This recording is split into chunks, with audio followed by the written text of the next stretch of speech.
السلام عليكم ورحمة الله وبركاته. أهلا بيكم في قناتكم استاد كورة. هنسمع دلوقتي فضيحة كروية. عمرو الدرديري مع عبد الناصر زيدان بيتكلم على هدف مازيمبي الملغي، بيقول إن الهدف صحيح والحكم ظلم مازيمبي وإن الهدف صحيح. هنسمع عمرو الدرديري هيقول إيه ونرجع تاني نعلق على كلامه.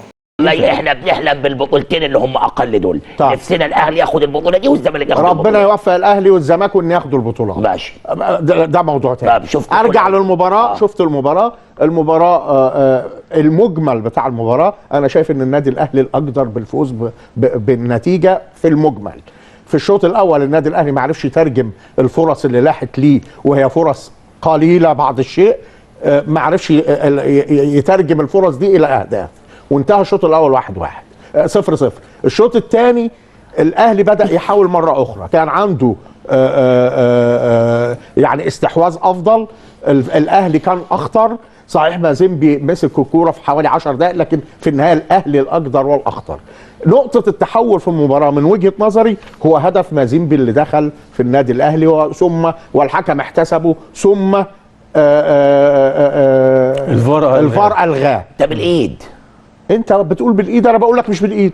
انا وجهه نظري كده. الهدف يعني خلاص الحكم ما حسبوش في النهايه. انا بقول لك دي نقطه التحول. انت شفته ايه؟ انا شايفه هدف. والاستاذ علاء عزت شايفه ايه؟ اصل ده عمرو بغض النظر عين الصقر. عارف عين الصقر بتاعت اللي اوروبا حطها في الشبكه. يعني الفار ده كله ده والثمانيه اللي قاعدين في الفار دول يعني كلهم عمي. لا مش عمي، هم زيك كده بس عينهم حمراء. عينهم حمراء بغض النظر. بس انا ماليش دعوه. انا بقول ليه ما اعترضش ولا انسحب؟ طب يا جماعه ثانيه واحده بس. بص فضيحه. اتفضل. فضيحه. ما تشوف هنا لمست يد. دي لمسه يد دي. يعني هو الفار مصري يا عمرو. لو لمست الايد مش بتغير اتجاهها. الكوره لما تلمس اليد مش بتغير اتجاهها ولا تقعد. يا عم لمسه يد. لمسه يد كمان. يا باشا اعملها كده بايديا واروح مكملها بدماغي. اكمل كلامي. لا يا باشا هي لمسه يد مش هي اتحسب اتلغت خلاص. انا بقول انت بتقول شايف انه جون. ازاي شايف انه جون؟ انا حر يا اخي. ما انت يعني التحول انه اتلغى جون حقيقي، دي وجهه نظرك.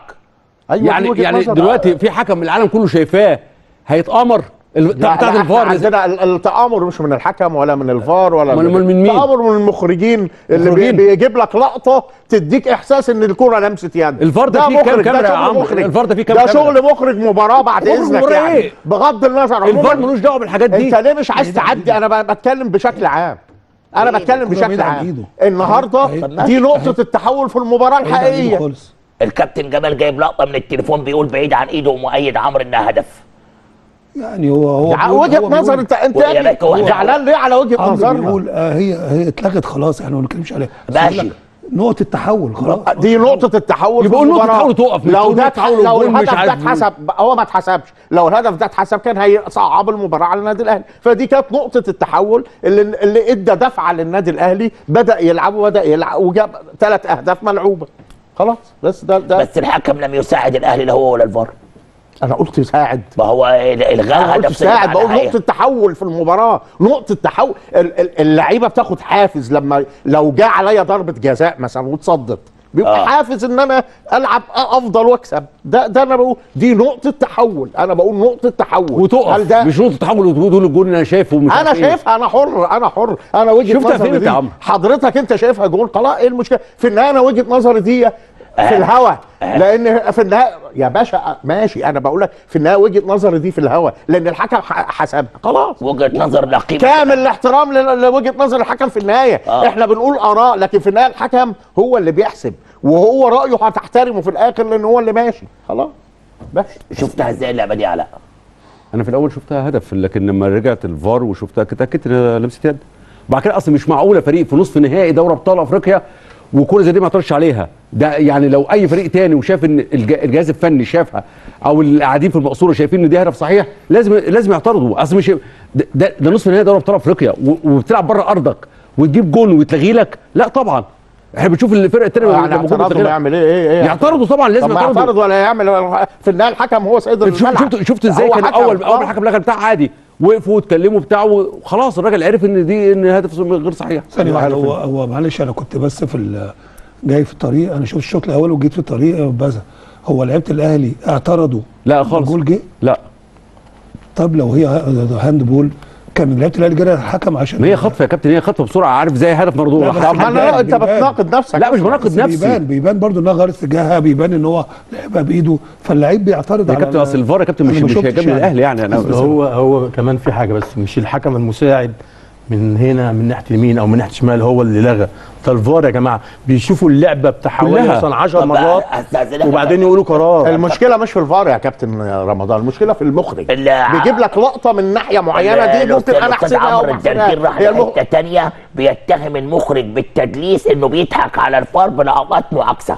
انا ما قلتش كده، انت لا اللي لا بتقول. انا فاهمك، انت حضرتك اللي بتقول تدليس، انا ما اقولش الكلام لا ده. مخرجيننا نزاه ومحترمين. طب نروح ورجعنا لكم تاني. وطبعا دوت كان كلام الدرديري مع عبد الناصر زيدان في الاستوديو.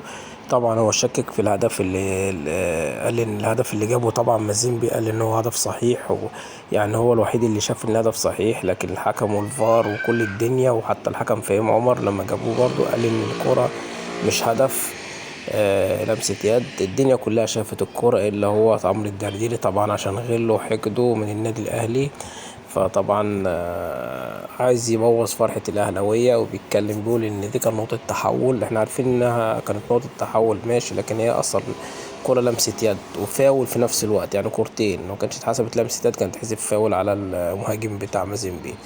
معلش بقى يا عمرو يا درديري، موت بغيظك.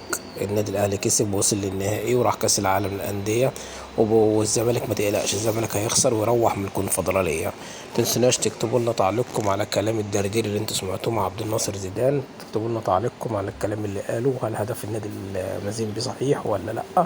اكتبوا لنا تعليقكم واشتركوا في القناه عشان يصلكم كل جديد، والسلام عليكم ورحمه الله وبركاته.